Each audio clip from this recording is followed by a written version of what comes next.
It is a lovely, sweet good morning to you. This is a radical farmer here at Organic Farm 7. As you can see, this is our maize field. Next is our boundary, and you see goats have been entering and eating our crop. But this is what survived. So, you see, for me, organic farming has always been working.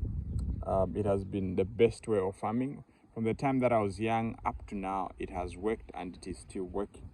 So you can see how the ground is covered.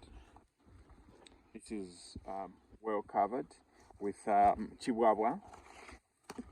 Chihuahua has covered the ground, and this helps in retaining moisture.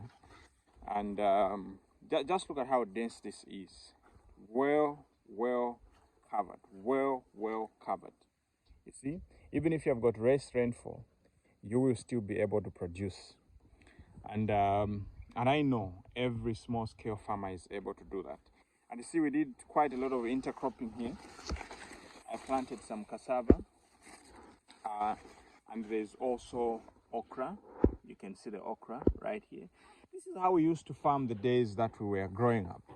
Not this chemical farming that we are doing nowadays. You see, even if it rains, you can't have running water out of here because the soil is well covered. And this is on a slopey, on a terrain that is sliding. And every family can harvest from here. One, you can harvest pumpkins. Number two, you can harvest maize. But we also planted some cover crops. Other cover crops. You see there's okra right here. And I also added some beans. You can see there's beans here. So it's where you're growing food and not growing chemicals.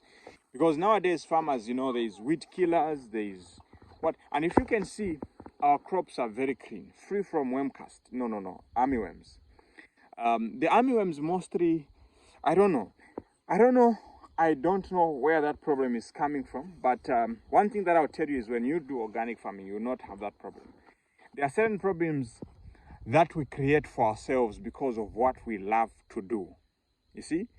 And as a result, we tend to spend a lot of money on buying chemicals to further destroy our soils. But there's a way of farming that you can actually do that is good for you, good for your health, and also good for your soil. But it also helps in retaining moisture. Like nowadays, people use a lot of weed killers to control weeds, but there's a better way to control weeds, and that is using cover crops. As you can see right here, they are covering everywhere.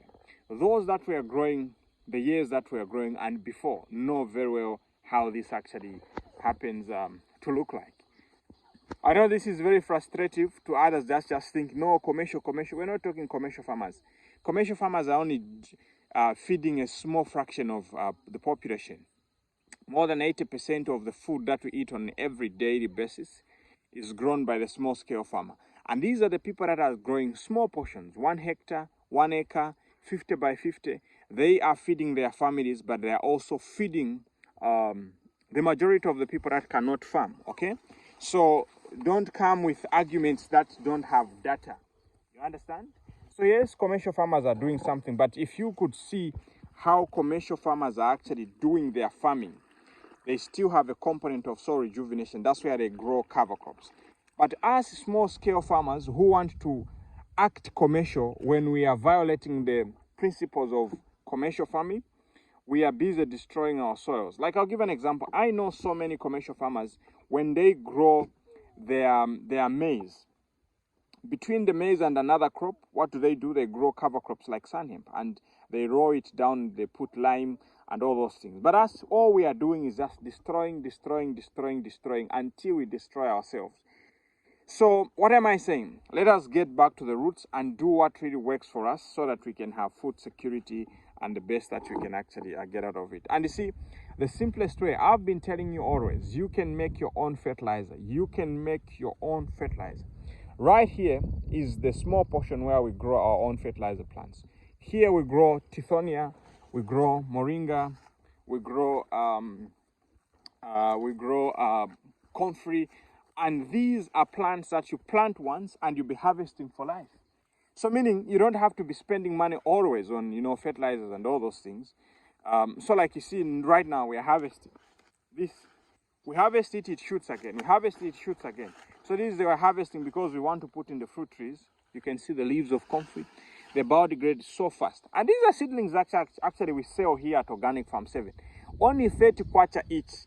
You get 10 at 300 and you're going to be harvesting for life, and they multiply. Here, every 2 weeks they grow, and now we're able to produce food that is healthy, food that is tasty, food that will give you all the nutrients that you need. Not just part of the nutrients, but all the nutrients that you need. You can do your own research and see how powerful comfrey is.